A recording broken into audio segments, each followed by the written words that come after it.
So I've been finishing off the final batch of lo-fi vari-speed reverse, and yeah, the idea of these is really to kind of be able to scratch with tape a bit.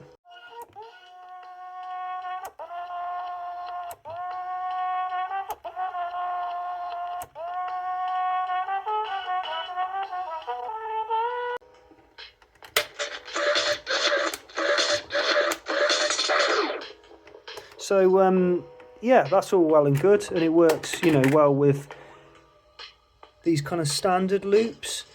But you know, if we want something a bit longer, or we want something smoother, these doubled up loops aren't always ideal. You know, as people might know, when you make them, sometimes the tape will only work in one direction and the other way it will bind. And something I came up with ages ago to kind of get around that was putting bearings in the tape. Here's one I made in the style of Blue Peter, made earlier, which had loads of tape, you know, bearings in it. I kind of called it a tape loop playground, you know, because you could try different routes and whatnot. But yeah, I think the time's come for me to try and make a batch of these. So I've got a few loops out of my drawer. Got 4 of these D90, which I'm going to now have a go at turning into Loops Plus.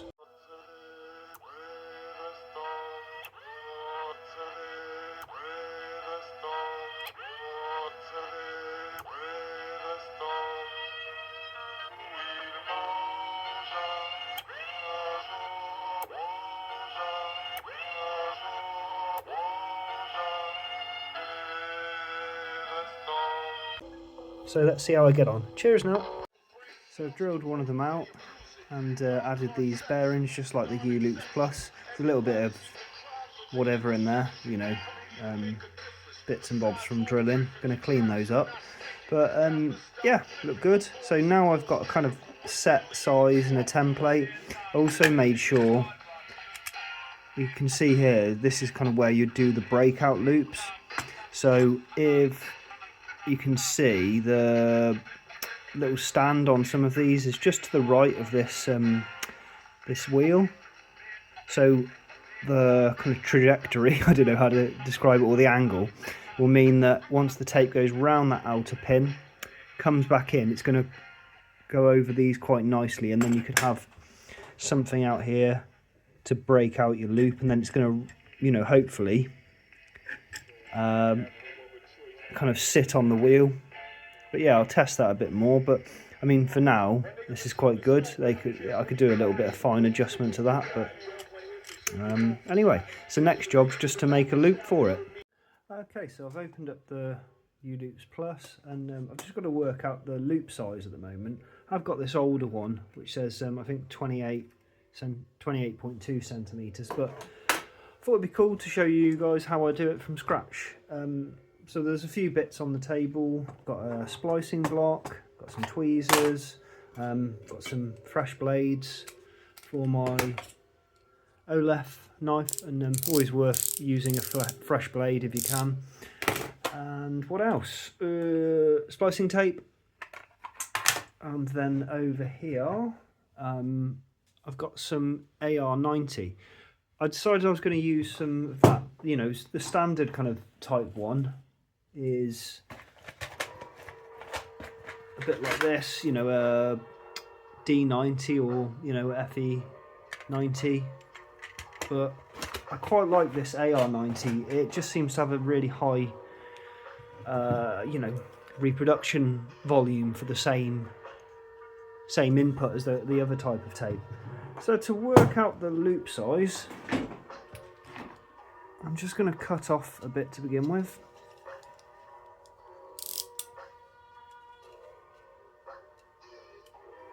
And this is hopefully going to give me a bit of a rough idea of what kind of size I'm going for. And it is a bit of trial and error sometimes. So we're going to just feed it round.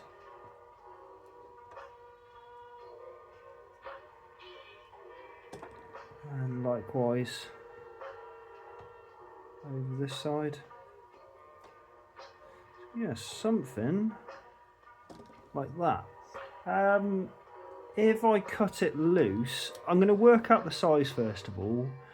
I'm going to cut one with a 90 degree so I can kind of get a better idea of the size, and then, you know, for all the people who love commenting about it, you know, diagonal splices, you know, I can do them just with micro cassette loops and others. It's really not that easy because the loop only ends up like this big. You know, was it 12.6 centimeters? With these bigger loops, it's going to be possible to maybe put it round this, or, you know, it's just possible to handle it and actually do it. So yeah, hopefully I'll be doing a diagonal one on the second attempt. So now I've got a bit of an idea of where this is going to sit. I'm going to do a rough cut.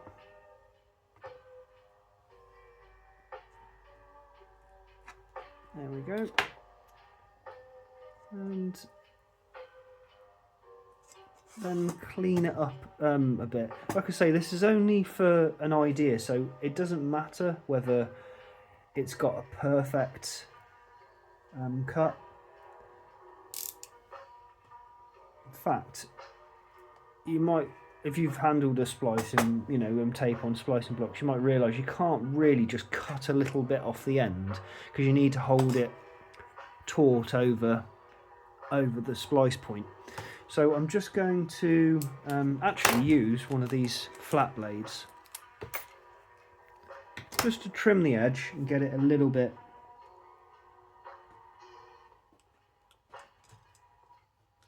okay. There we go, that's tidied up. And the other end.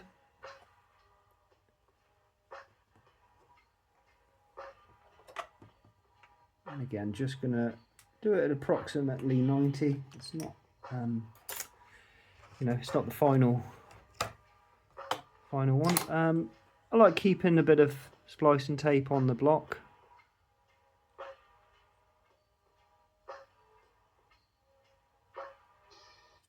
Another way to do it is to keep your splicing tape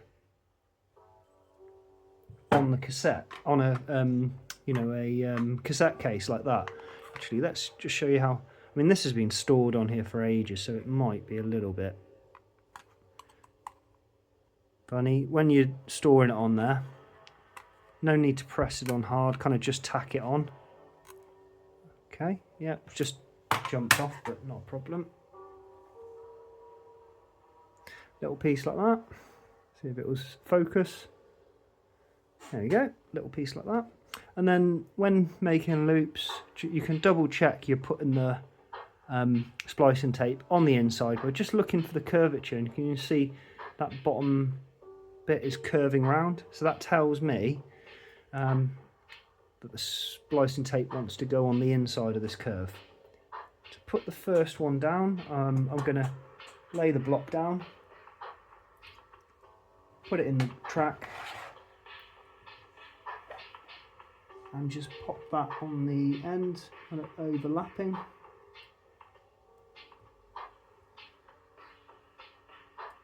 Something like that. There we go. And then to make the loop, well, there's a couple of different ways. For this one, I'm really not too fussed, to be honest.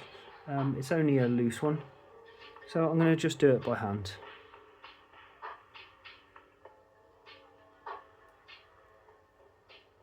So I'll line myself up a bit like that. Grab the tape between the tweezers, he says. There we go. And then just go by eye. See if it will focus at last. Okay, it's not the best splice in the world, but like I say, this is just to get an idea of length. So now that's on, let's try popping this loop over the, excuse me, over.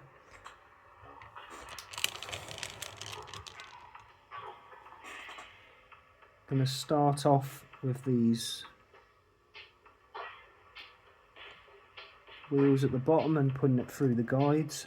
And once I've got it in that channel, something I like to do is just put something to stop it from jumping back out. So I'm just going to use the case in this example.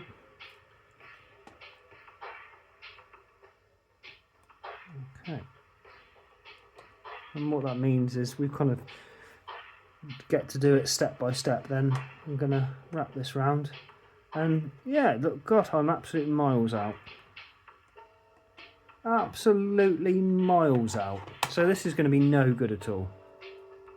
No good at all, because with that much slack, all that's going to happen is tape's going to, you see that, you know, it's going to bunch up. So let's take it apart, or just cut a section out. It's surprising actually when you're doing this how little of a section will, you know, make such a big difference to the actual loop length. So I'm just going to look for the splice area, which is here, and let's cut that.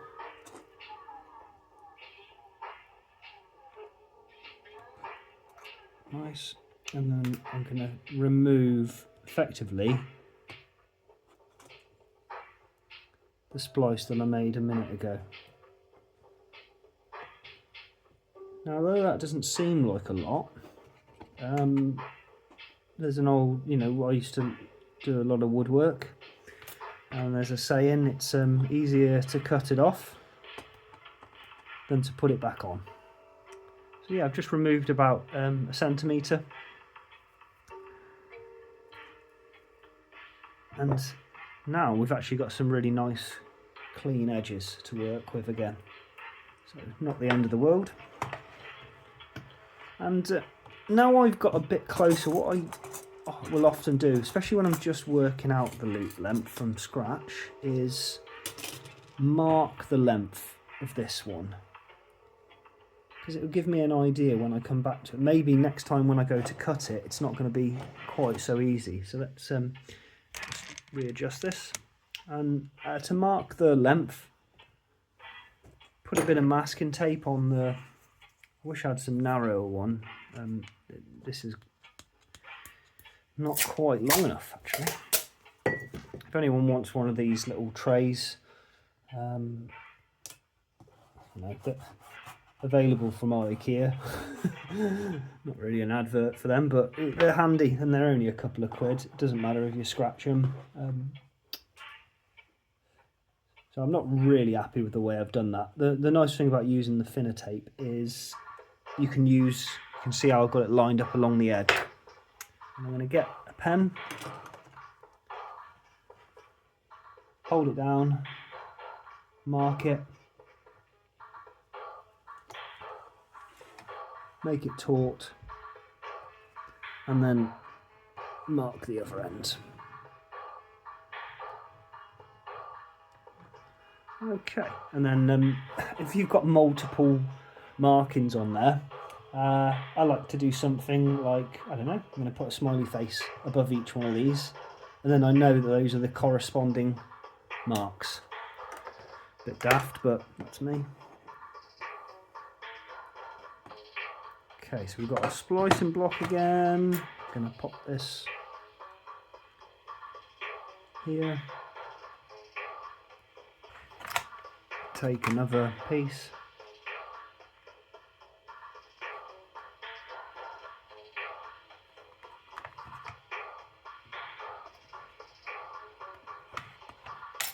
If you're struggling to handle it, just pry the corner up.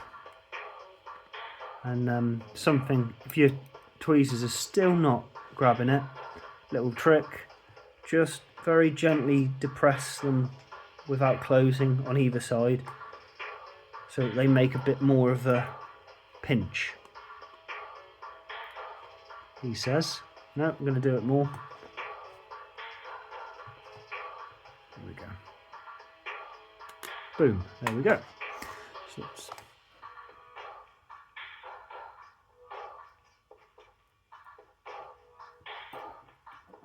Right, that's on there. Pretty nice. See if it'll focus. There we go. And same method again, just for this first attempt. Now I've done that, it doesn't do the it doesn't grip them as well for this stage. You know, it's quite handy using the tweezers because look, it won't fall out, but you can still slide it.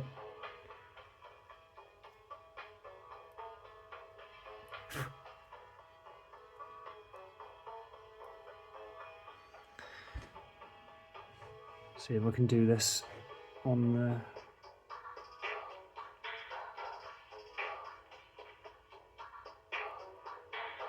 close as damn is to swear in that. That'll do. There we go. Let's see how this one fits. Same method again. Might speed this bit up since we've done it once, but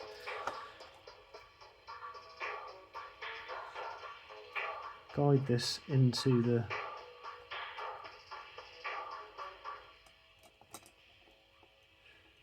bottom section, and once we've got to there, pop that on the top, and then might have to flip the tape. God, this is taking me way longer than I thought. Okay, so this is getting somewhere nearer. Okay, this will, I think this loop will work now. It's not perfect, but hopefully if you can see that, it's a little bit loose. I might have to just dab this back down, flip the tape, been at this way too long. Just going to dab that in there, make sure that looks better. So yeah, you can see it's sat on it fairly nicely. It's a bit loose.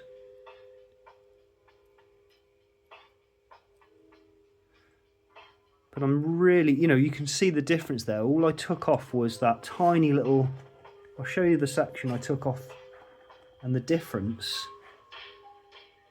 It's only 1 centimetre, and now you wouldn't really think it, would you? So yeah, just take it slowly when you're whittling bits off. So just to test this, because the video is probably getting a bit dry now. You might want to hear something.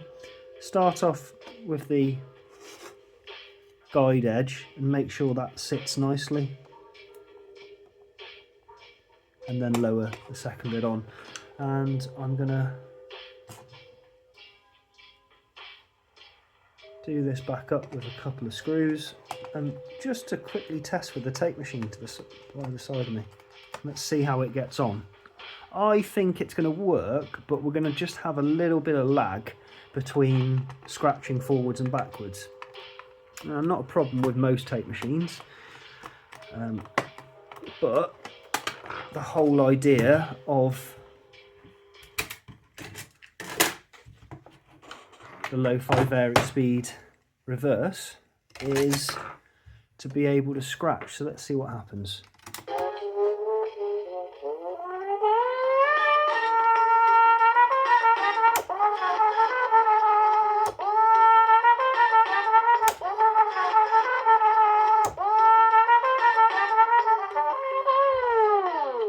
Actually really quite good. It's at the moment not, oh yeah, it is. Let's get it close. This is great. So you can see the bearings there doing the job. Sorry, it's a bit shrill that. Let's try the other side, see what we've got on there.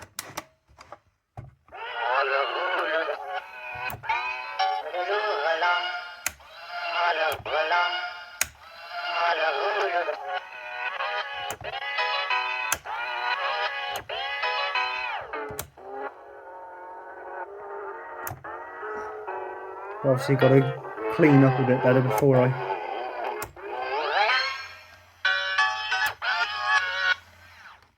Fantastic. Okay, do you know what? I'm going to leave it there rather than making this a really long, boring video.